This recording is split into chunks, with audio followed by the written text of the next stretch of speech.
I am daydreaming about dragons again. Please join me. Thank you for listening. So I got a tweet that from my man Mark Miller, and it's a segment in of itself that I think is well worth talking about, and that is playing games with one GM and one player. I just got done running over a month-long game with my friend Aaron. We played sometimes twice a week, very often twice a week, because that's the way our schedules were working at the moment, and we could do it, and it was fun. And I want to talk about some things I learned through that and just running one player, one GM games in general. So let's talk about it. Okay, so let's set expectations. One player, one GM is going to have a different vibe than your group game. So I always say group games feel like a dinner party, right? And if it's a really big game, it can just feel like a straight up party. Party, not like a party of adventurers, like a party. But a one player, one GM game is going to feel very different, okay? And don't find comfort in that. It's okay. It's okay if there's not laughter echoing across the room all the time. Be easy. Go easy on it. If a adventure with a lot of players feels like a dinner party, then a one GM, one player game feels more like a date.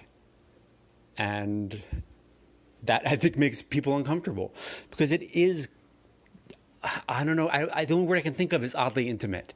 And it's not that, Aaron and I were dating while I was running this game or while he was playing it. It is that there's not a lot, other than what instances do you sit down and just talk to someone for 2 to 4 hours, right? It's an odd thing. It's something that we don't usually do. So if you're uncomfortable about it, think about that and think about why and try it. Give it a shot. There are going to be GM tricks you're not able to fall back on, right? Sometimes if you want some time to think, you can cut scenes in between players. So you can marinate, and you're not going to be able to do that as easily in this. It's going to be challenging. So don't be afraid to take a break. Don't be afraid to take a step out of focus and say, okay, what is he thinking? What are you going to do next? What are your plans? 'Cause sometimes I just had to think that so I could get an idea of what was going on. All right, let's talk. Aaron did something really smart in the last campaign, and I want to talk about it a little bit. In this, I think it's going to be Burning Wheel specific, but I think it will relate to other games. So if you're not a Burning Wheel player or if you're a straight up Burning Wheel hater, stick with me. You don't have to turn the show off yet. So Burning Wheel has beliefs. You write beliefs about your character, and then the GM challenges those beliefs. And it's a cool thing. Sometimes it can almost look like a to-do list, but very often it isn't. So Aaron would write a lot of beliefs about finding a certain person whose skills he needed. And that was really cool. That's a smart thing for him to do as a player. Because as a character, you're not going to have all the one character, you're not going to have all the skills. So finding that person is really helpful. So how can you relate that to your D&D game, right? So it's not super smart to go into a dungeon alone. Matter of fact, I would say most dungeons you're probably going to die. So maybe start the game, roll up a bunch of characters, both of you, you and the other player, both roll up 3 characters. They choose to play one, and then all the other ones, you start the game sitting in a tavern, and those characters who you didn't play come up and are interviewing to be part of the adventuring party that's going to go into the dungeon. Maybe the main character who has secured the rights to that dungeon and no one else can delve into it legally. Maybe they have a map that no one has, whatever it is. And you can start the game with adventurous D&D job interviews, which I think is super fun. How much fun is that? That's a fun way to start the game, right? And if you're playing, especially if you're playing a type of D&D where it's easy to roll up characters, you're good to go. And if you're playing any other kind of D&D, I bet you can go online and find pre-made characters. I bet it won't be that hard. So give it a go. See how it works. I think putting the one single player into a group, making them a part of something, is really important. And you totally can play that stranger who comes in from out of town and finds a situation and has a reaction to it, right? You can play that Yojimbo type of vibe, that man with no name, you know, comes in from out of town. There are a couple of warring factions, and they're the ones that tip the balance. You can totally do that, and they have nothing at stake, right? You can totally do that. That's a playable option. But I have found more success with having someone really embedded into the world and find a piece of the world together that you can embed into. Aaron and I are fans of the gray box Forgotten Realms. So we looked around and we found a little corner of Cormyr that we felt was underdeveloped and we thought was interesting. And we played the hell out of it. And we changed things and we kept things the same. And it was great. It was a lot of fun. So, yeah, you've got those two different modes of play. And so either embedded into the world or, you know, the Ronin, the wandering Ronin coming in from nowhere.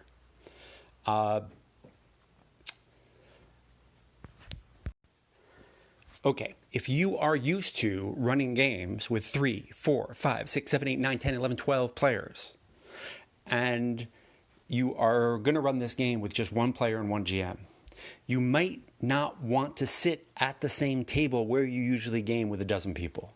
It's going to seem really small. It's going to seem vacant. There's going to be a part of your body and your muscle memory that's just going to be saying, when are the people all going to show up? So don't do that. Game somewhere else. You know, sit on the couch. You know, look at, you know, sit in a different place. Game while you're walking around. Have a die roller. Whatever it is. I haven't actually done that. So if you do that, you void your warranty. I don't know. If you do it and it works, great, tell me. But I'm just saying you might want to change up the space. Because the space where you play with a lot of people is going to seem really, you know, unfilled if you do that. And you want to set it in your head that this is a very different thing. Because it is a different thing. And as I said, there are techniques you used as a GM that you're not going to be able to use. So you've got to be able to pump the brakes, right? It's just one person. So don't get too caught up in this Wizard of Oz, don't look at the man behind the curtain nonsense. You're going to have to show them behind the curtain a little bit. And I'm not saying have no mysteries. I'm not saying have no exploration.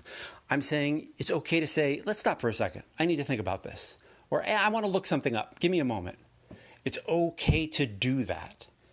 And it's okay for the player to do it too. It's okay for the player to be like, whoa, wow, that's a big decision. Holy cow.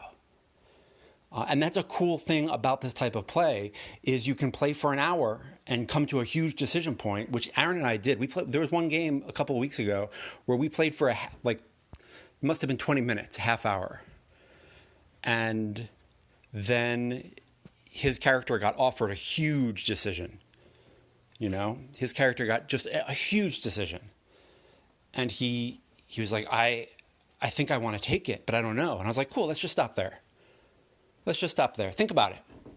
And we went outside and we watched the dogs run around and play, and it was awesome. It was cool to hang out. So don't be afraid to just hit time out and be like, you know what? I really need to think about this. I need to come up with a plan. That is okay. I think it's okay in group games too, but I think there's a different vibe in group games, right? Maybe somebody, you know, got babysitting for a group game. So if you play for a half hour and stop, it may not have been, you know, if you feel like you're letting people down. Whereas in a one-on-one game, you can do that. You can hit the timeout button and there's a little bit less at stake. You're not going to feel like you're wasting someone else's time, or the odds of wasting someone else's time are a lot less. So use that, you know, use your bathroom breaks. Hey, I need to get a drink of water. Hey, let's just stop for a second. I need to plan the next couple things out. Let me think about this. Hold on. And get your notes in order and then go. That is okay. Because as I said, the things you do to stall for time as a GM and a player are suddenly gone. and you might feel a little naked without them. So don't be afraid to hit the timeout button. Say, wait a minute, hold up. I need to think. That is okay. You're not killing the mystique. Believe me, it's cool. And the cool thing is that you can, in a way, you're teaching that person how to GM. Because now they really get to see the techniques right up close. A type of game that I really want to play, and I haven't gotten to yet, and I should have with Aaron, and I didn't, and I feel rotten about it, is where you're playing characters. So I play a character, and he plays a character, and then they're in the same world, but they never meet, and we switch back and forth. And there's some winding and parallels that goes on, but for the most part, it's not. I'm really interested in that type of game. And I don't know if I just need to design that game or if I just need to play that type of way more or what. But I think that the rotating GM thing needs to happen more. We need more GMs in the world. So the other cool thing about running this type of game is if you have someone in the group who's like, I'm really interested in GMing, I'm not sure. Or you see something in someone in the group, and you're like, hey, I think you should totally GM. And they're like, I don't know. I'm like, well, let's play some solo games and we'll play through a couple of scenes and then we'll talk about what we did or what I did. And you can tell me, how I did it. And the other cool thing about a one player, one GM game is it can be kind of a mentorship where you ease someone into GMing and you teach them, some of your tricks. So that's another way to think about it. I wish I had done that more. I feel like Aaron and I just got really excited about our game. So we didn't do it. And I feel rotten about it. Now looking back on it, I feel really bad. But it was such a great game. I can't feel too bad. So yeah. So thinking about one-on-one games, I'm going to try to go over it and bullet point it, right? Don't have them be a part of something, a larger group. If it's a game that usually has a group in it, make that group or have them create that group in play. Tavern job interviews for adventurers. That can be really cool. You might want to change the space. You definitely have to change your pacing. And use the timeout button as needed. Because your scene switching is going to be, it's not going to be as valuable to you as it is in a group game, as a way to stop and think about things for a while, right? You're not going to have quite as much time, and that's okay. Your GMing muscles are going to be super strong in that way, because you're going to be thinking really fast. So that's cool. Think of it as an exercise to get better at certain things. And, don't forget that this can be a kind of mentorship where you're showing someone how to GM. Don't be afraid to let someone behind your curtain. Don't feel like you have to be this all-knowing, all-powerful Oz character in order to be a GM. You do not. And the more you get rid of the mystique and the more you demystify it, the more probable it is that someone's going to pick up the ball and GM for you. And I think the more GMs we have in this world, the better. So making a GM is the coolest thing. And there we go. I want to thank Mark Miller for asking this great question. And if you have any questions or thoughts about GMing one GM, one player, let me know. Let me know what you think. Let me know how it's worked for you. Any pitfalls you've run into. I'd love to hear about it. Okay? Thank you very much. Good one, Inspiration Goat. Let's talk about John Wick for just a second. I have not seen the third one yet. So I might come back and say, hey, we've got new Inspiration Goat material. Inspiration Goat just saw John Wick 3 and has dropped that in my lap. But for now, let's just talk about John Wick 1 and 2 and how it uses the economy, a very simple economy, seemingly simple economy, as an inspiration, and how we can use that for our own world building, right? So we've got John Wick. We've got these mysterious, heavy coins that clearly represent the death that a hitman will deal out. right? And it's very simple. You kill someone and you get a coin, or something. You do a job and you get a coin, and you can use that coin to avail yourself to a bunch of services. Okay? Maybe it's the Continental. I'm sure there's other stuff out there too. Good. Here's the thing about the economy. It is not simple, right? So what's cool about building something off of the economy, off of anything like that, where if you do something for me, I do something for you, a barter economy, whatever it is. As soon as you base it on something that is seemingly simple so that people can just get a hold of it, but has an amazing potential for complication and making a mess and making things dramatic, then you're really, really, really cooking with gas, right? Because suddenly you can do research on different ideas about the economy, on the way economies go bad, on the way the economies collapse, on the way that money can become, devalued, and or services can become devalued, or a career path can become devalued. And suddenly things are really interesting, right? So as soon as you do things like that, and the Raven Tower by Ann Leckie does a similar thing with deities, where if you do something, you pledge something to the deity and give it some power, the deity gives you a little something back. Okay, and as soon as you build on a very simple idea, but that has a very robust bit of scholarly material behind it, suddenly you've got a really interesting world-building nugget.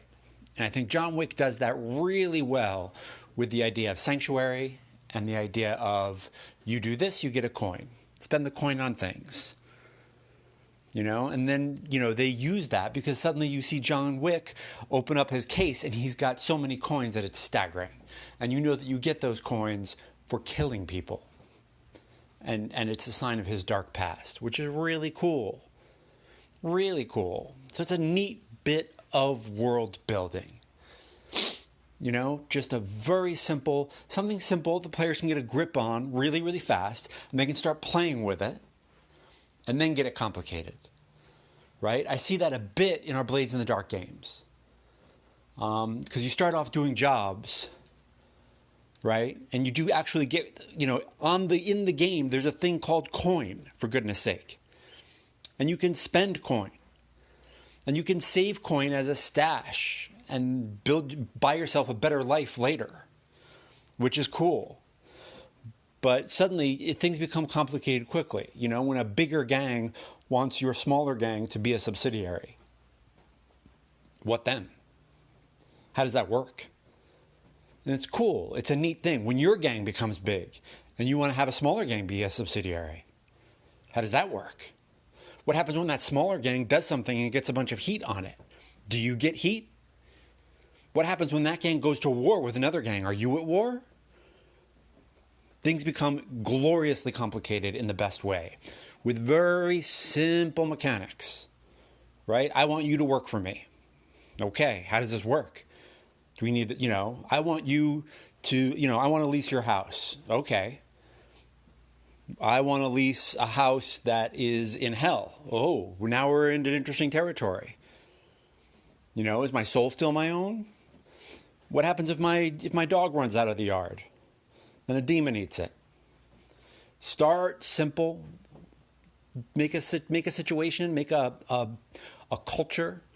Make an exchange. Make something bit of world building that your players can start to play with right away, and then slowly see how it gets complicated. Because things will get complicated.